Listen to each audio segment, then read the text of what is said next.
টুলু মণ্ডলের ভগ্নিপতি মিনার মণ্ডলের বাড়ি থেকে কোটি কোটি টাকা নগদ ও সোনা উদ্ধার হবার পর থেকেই টুলু মণ্ডলের অন্য আত্মীয়দের গতিবিধির ওপর কড়া নজর রেখেছেন তদন্তকারীরা এবং এবার টুলু মণ্ডলের শ্বশুর বাড়িতে হানা দিল রাজ্য পুলিশের এসটিএফ। সূত্রের খবর, বুধবার টুলু মণ্ডলের শালা মিন্টু শেখ ওরফে মোহাম্মদ শামসুল আলমের বাড়িতে তল্লাশি অভিযান চালানো হয়। তদন্তকারী সূত্রের খবর, এসটিএফ যখন পৌঁছায় তখন বাড়িতে ছিলেন না মিন্টু এবং অনেকক্ষণ অপেক্ষা করার পরে তার খোঁজ মেলেনি এবং তার অনুপস্থিতিতেই তল্লাশি অভিযান চালায় এসটিএফ এবং পরিবারের অন্যান্য সদস্যদেরও জিজ্ঞাসাবাদ করা হয়।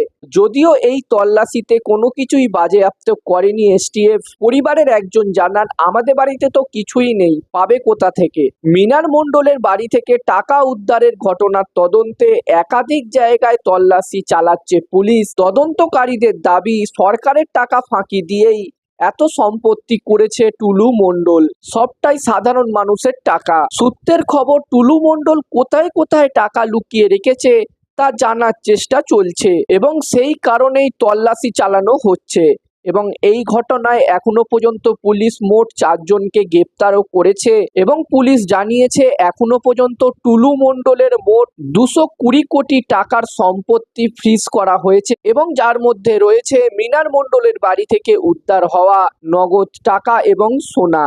যদিও এখনো পর্যন্ত টুলু মণ্ডলের কোনো খোঁজ মেলেনি।